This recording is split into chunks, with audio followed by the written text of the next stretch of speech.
Aédon s'arrêta pour la nuit au bord d'une rivière où il pourrait pêcher son dîner, puis faire un feu avant de dormir. Il s'escrimait sur les brindilles et le bois sec qu'il avait ramassé afin de le faire prendre, lorsqu'une voix s'éleva dans son dos. « Si vous me laissiez faire cela pour vous, maître !» Aédon se retourna d'un geste vif, dague en main, prêt à défendre sa vie, puis il soupira en voyant l'homme qui se dressait à quelques pas derrière lui. « Calatin, j'avais oublié que tu étais un excellent pisteur. Que fais-tu ici ?» demanda-t-il plus sévèrement. « Vous partez sans m'emmener et sans me prévenir ?» rétorqua Calatin d'un ton blessé. « Je ne peux pas t'emmener avec moi là où je vais, Calatin, » soupira Aédon en se redressant et en remettant sa dague dans sa ceinture. « Nous sommes allés partout ensemble depuis toujours, » reprocha le serviteur, « dans les pires endroits comme dans les meilleurs. »« Je sais, Calatin, » répliqua Aédon apaisant, en s'asseyant à même le sol, le dos à un arbre. « As-tu mangé aujourd'hui ?» ajouta-t-il en changeant délibérément de sujet. « J'ai apporté le dîner, » répliqua Calatin en riant, et en montrant un lapin qu'il avait dû tuer dans la journée. « Excellent chasseur avec ça, » apprécia Aédon. « J'aurais bien du mal à me passer de toi. Alors prépare-nous donc ce lapin et fais-le cuire. » Ils mangèrent à la lueur du feu, après s'être occupés des chevaux, et s'installèrent pour la nuit autour du brasier avec leurs couvertures. À l'aube, Aédon secoua son serviteur. « Il est temps de partir, Calatin. Nous avons du chemin à faire, dit-il seulement. » Calatin se leva d'un bond et commença à rassembler leurs affaires. « Où allons-nous, maître ?»« D'abord dans la montagne, chez le forgeron que nous connaissons bien. Je veux qu'il me fasse une épée. » Le 3e jour de leur voyage les conduisit au col de Landberis, par où l'on accédait au mont Irwidfafort. Ils s'engagèrent dans la vallée jusqu'au hameau niché au pied des pentes boisées, couvertes de bruyères, qui ouvraient sur le paysage féerique du lac de Bala. Ils entendirent le bruit métallique de la forge se répercuter longtemps avant d'approcher les quelques masures de torchis couvertes de cette ardoise que l'on trouvait en abondance dans la région. Un chien aboya férocement et se précipita vers les chevaux, annonçant ainsi leur arrivée. Et le forgeron apparut sur le seuil. L'homme connaissait le prince Aédon, qui avait déjà eu recours à ses services. Il le salua avec déférence. C'était un grand gaillard aux énormes bras noueux, avec des mains puissantes pour battre l'enclume et manier le soufflet de sa forge. Sa stature devait en imposer aux voyageurs qui se hasardaient dans ce coin isolé, et suffire à sa sécurité. Calatin s'occupa des chevaux, tandis qu'Aédon pénétrait dans l'antre sombre, seulement éclairé par le feu rougeoyant du maître des lieux, autre Vulcain terrestre et solitaire, dont les connaisseurs louaient l'habileté à forger les armes. « Je veux que tu me fasses une épée, la plus belle du royaume, la plus acérée, la plus mortelle que tu aies jamais réalisée. » L'homme avait déjà œuvré pour le roi et sa maison. Il regarda intensément le jeune homme qui lui faisait face, les traits sculptés par le foyer, et ce qu'il vit l'intrigua. « Comme celle de la légende » souffla-t-il un peu effrayé.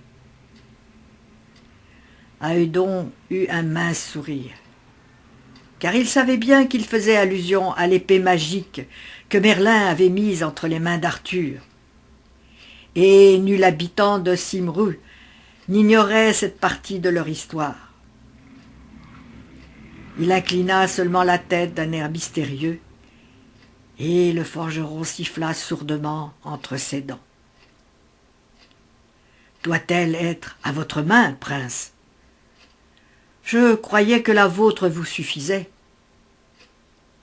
Elle n'est pas pour moi, répliqua Aédon d'un ton bref. »« Fais-la à ta puissance, ajouta-t-il en considérant les bras du forgeron. Si tu peux la lever, la manier et l'abattre facilement, alors elle sera parfaite. Mais je veux une lame solide, extraordinaire, inaltérable, incassable. Je veux une arme dangereuse, à la fois celle d'un dieu et d'un démon. Je t'apporterai plus tard les incrustations de la poignée. Une arme de roi, murmura l'homme, pensif et excité, calculant déjà dans sa tête la longueur et le poids, le métal qu'il allait employer, la forme et le trempage. L'eau glacée du lac était à sa porte, et l'alliance entre le feu et l'eau devrait créer la beauté mortelle, la foudre chantante. Dans le fond de la forge, il alla chercher quelques blocs d'acier de forme rectangulaire, hésita un instant, les touchant du doigt, puis il prit l'un d'eux dans ses énormes mains et le présenta à Aédon. « Celui-là, prince, je n'ai jamais eu un fer de cette qualité. Je le gardais pour une occasion très spéciale. Il est à vous. Alors tu le travailleras seul, sans aucun apprenti. Je ne veux pas de novice sur cette lame. Elle doit rester pure, être pure. » « Très bien, » acquiesça l'homme sans chercher à discuter. « Et la poignée ? Tu l'enroberas de ce lingot d'argent, et tu y incrusteras ces pierres que mon serviteur t'apportera lorsque la lame sera forgée, » dit Aédon en lui montrant les pierres précieuses qu'il portait dans un petit sac de cuir accroché à sa ceinture. « Prends ton temps, retrempe l'acier s'il le faut. Elle doit être parfaite, insista-t-il encore. Le forgeron s'inclina, déjà hanté par le chef-d'œuvre qu'il rêvait d'accomplir depuis si longtemps. Jusqu'alors, il avait fait de bonnes lames, de très riches épées, selon l'usage et le prix qu'on voulait y mettre, mais pas celles qu'il avait en tête. Et il avait gardé ces blocs dans le coin sombre de sa forge, dans l'espoir qu'un jour, quelqu'un viendra lui demander l'impossible. Il regarda ses visiteurs s'éloigner dans la vallée, puis vint s'asseoir un long moment sur une pierre, tournant et retournant ce morceau de fer qui allait devenir entre ses mains calleuses une arme de roi pour il ne savait quelle conquête.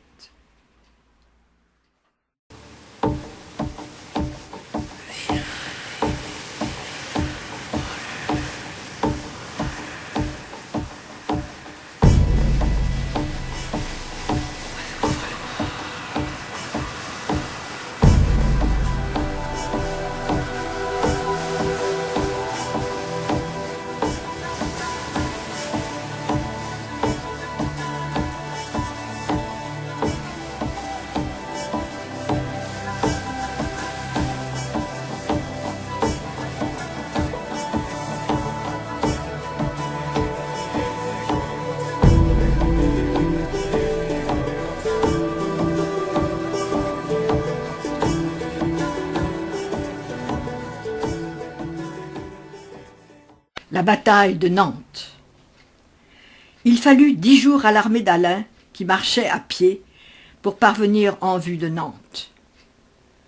Les Normands ne s'étaient pas enfermés dans la vieille enceinte gallo-romaine. Ils avaient établi un camp au confluent de l'Erdre et de la Loire, dans une forteresse de terre amassée en retranchements énormes, en fossés profonds. Ils firent de grands gestes méprisants en direction de l'armée d'Alain Barbetorte, se réjouissant à l'avance de l'écraser. À l'aube, Alain vit que les Vikings s'étaient massés sur les remparts en ricanant, narguant ce jeune chef breton qui avait l'audace de venir les défier dans leurs repères.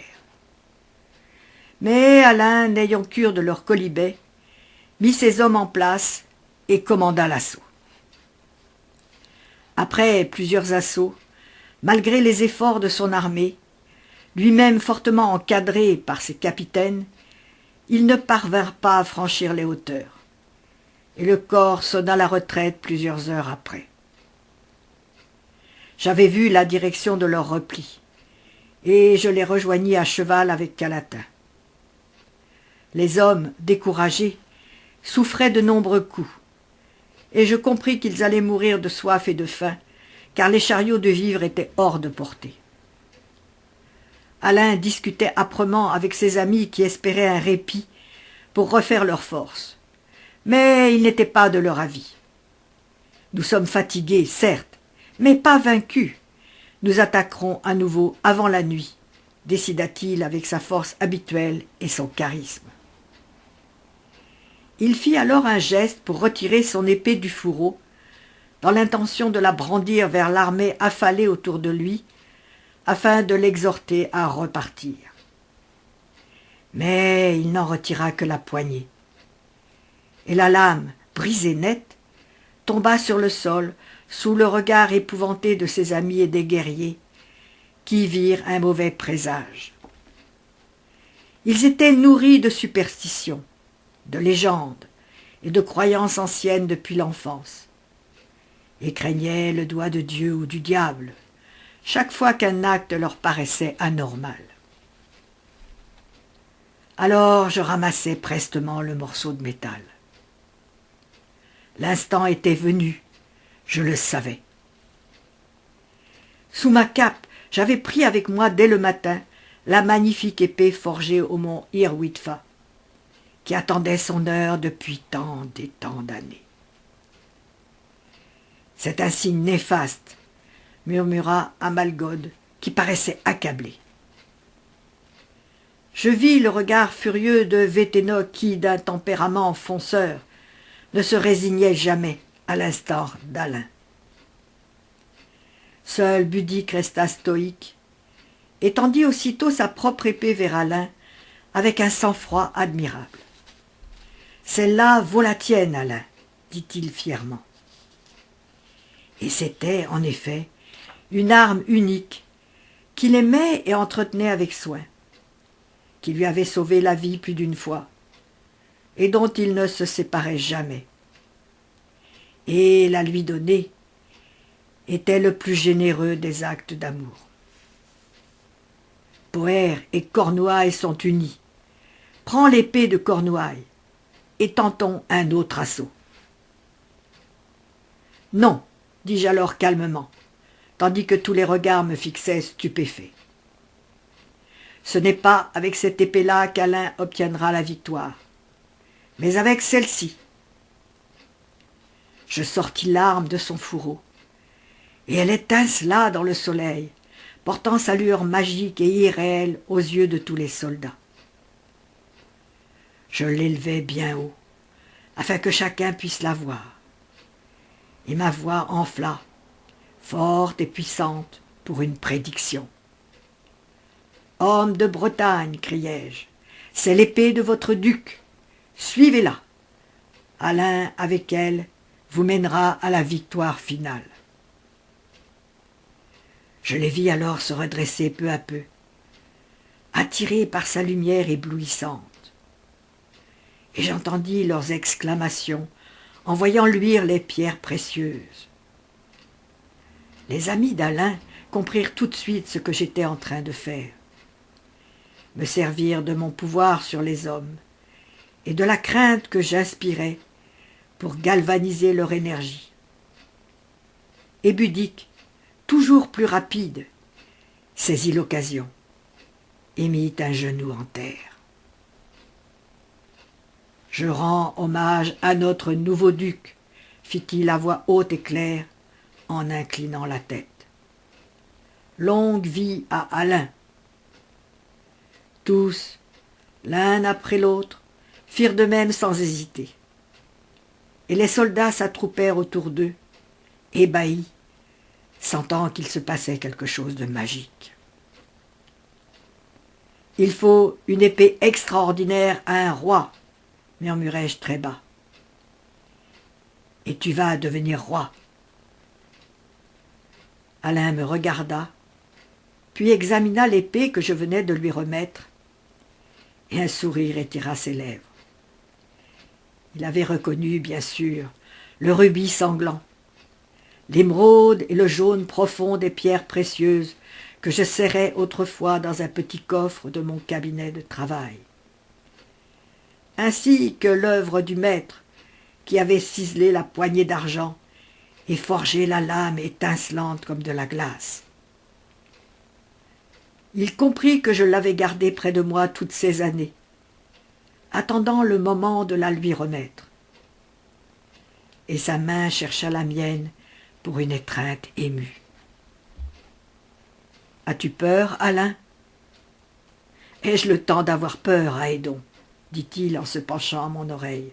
« En ai-je le droit ?»« Nul ne le saura jamais, mon ami, » acheva-t-il avec une légère ironie en se redressant. « Longue vie à Barbe-Torte !» cria soudain l'un des hommes dans un élan d'enthousiasme. Et ce cri, répercuté par toute l'armée, enfla et grandit, relayé par le battement des épées sur les boucliers. Barbe-Torte, Barbe-Torte, Barbe-Torte. Ils employaient le surnom affectueux dont ils avaient l'habitude d'affubler Alain. Et ils entourèrent notre groupe comme s'ils y trouvaient le ressort qui leur manquait pour continuer la guerre qu'ils étaient en train de faire aux pirates de la rive d'en face. Une heure à peine après, il avait réorganisé son armée, qui le suivit en dévalant la colline à vive allure. Je les vis escalader les remparts et parvenir enfin au sommet où les pirates, étonnés de cette audace, sentirent leur assurance flancher. Ce guerrier qui les assaillait était sans doute le plus redoutable et le plus hardi que les Vikings avaient eu à affronter. Ils ne se battaient plus avec la même hargne, et nos Bretons firent un carnage. J'étais sur l'épaule d'Alain, comme une chouette blanche pour guider son bras qui frappait haut et fort. J'étais aussi cette épée qu'il brandissait en roi. J'étais tous les royaumes réunis, ceux de Cymru et de Bretagne. J'étais l'âme d'Arthur, imprégnée de celle d'Alain.